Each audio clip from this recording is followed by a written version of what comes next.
علامہ اقبال علیہ رحمہ نے ایک شکوہ بیان کیا ہے ابو جہل کا، جو اس نے کعبے کے پردے کو لٹک کر کے پکڑ کر کے زاروں کے تار رو کے اللہ سے کیا ہے، اور شکوہ حضور کا کیا رب سے۔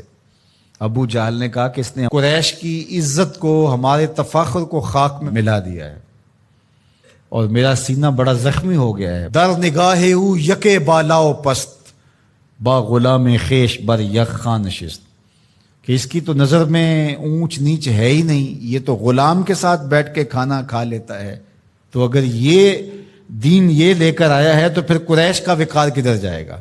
یہ کعبہ کے پردے سے لپٹ کر کے اللہ سے شکایتیں حضور کی لگا رہا ہے ابو جہل۔ اللہ اکبر۔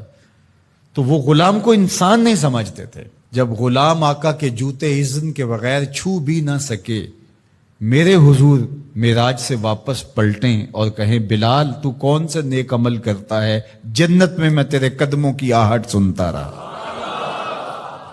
کیا خیال ہے اس ایک جملے نے دور غلامی کی ساری تھکن اتار نہیں دی ہوگی، اور بلال فرش سے اٹھ کے فراز عرش پہ نہیں پہنچ گیا ہوگا۔ حضرت سیدنا عثمان غنی رضی اللہ تعالی عنہ جمعے کی تیاری کرتے، تو جمعے کی تیاری ہوتی ہے غسل کیا جائے، کپڑے بدلے جائیں، تیل لگایا جائے، خوشبو لگائی جائے، تو تیاری میں ایک شامل یہ تھی غلام آزاد کیا جائے، ہر جمعے کو ایک غلام آزاد کرو۔ حضرت عبد الرحمن بن عوف رضی اللہ تعالی عنہ نے حضور کی دی گئی ترغیب سے زندگی میں 30,000 غلام آزاد کیے۔ اتنے طریقے دیے غلام آزاد کرنے کے، قسم توڑ بیٹھو غلام آزاد کرو، کفارہ زہار میں غلام آزاد کرو، روزہ توڑ بیٹھو غلام آزاد کرو، کفارہ قتل میں غلام آزاد کرو، ویسے ترغیب دی۔ تو آج دیکھتے ہیں کہ غلام نہیں ہیں۔ اسلام نے اتنے طریقے دیے، کافر کو بھی آزاد کرنے کا ثواب ہے، مومن کو بھی آزاد کرنے کا ثواب ہے۔ لازمی نہیں کہ مسلمان غلام کو آزاد کرو، کافر غلام ہے تو اس کو بھی آزاد کرو، اس کا بھی تمہیں ثواب ملے گا، ایک جان کو آزاد کرنا ہے۔ اور پھر ہوا کیا کہ مسلمانوں نے غلام آزاد کرنے شروع کر دیے۔ آدھی دنیا غلاموں سے بھری ہوئی تھی، آدھی آقاؤں سے بھری ہوئی تھی۔ اب غلام آزاد ہو گئے اور وہ امتیاز بندہ و آقا ختم ہو گیا، ایک صالح پاکیزہ معاشرت وجود میں آئی۔ اور وہ وقت زمانے نے دیکھا کہ حضرت عمر رضی اللہ تعالی عنہ نے مکے کے گورنر کو بلایا کسی کام کے لیے مدینے، تو انہیں پوچھا کہ اپنے پیچھے کس کو اپنا قائم مقام گورنر بنا کے آئے ہو؟ تو انہوں نے کہا ابن ابزے کو۔ انہوں نے کہا یہ ابن ابزے کون ہے؟ میں نہیں جانتا۔ کہا یہ ایک غلام ہے۔ تو کہا ایک غلام کو گورنر بنا آئے ہو؟ کہا کہ وہ قرآن جانتا ہے۔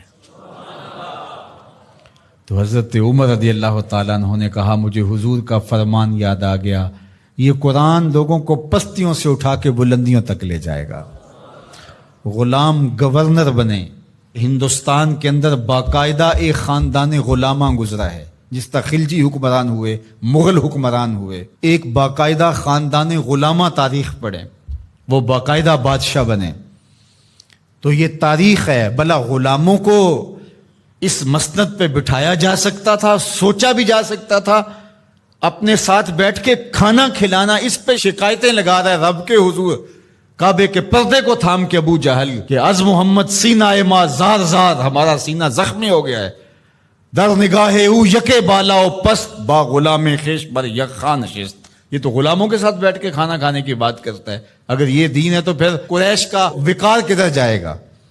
لیکن حضور نے غلاموں کو عزت دی، ان کو وقار دیا۔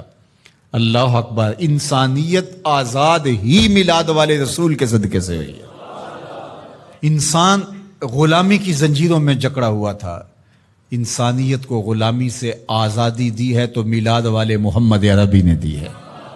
تو ہم کیوں نہ پھر حضور پہ درود پڑھیں اور کیوں نہ حضور کا ذکر خیر کریں۔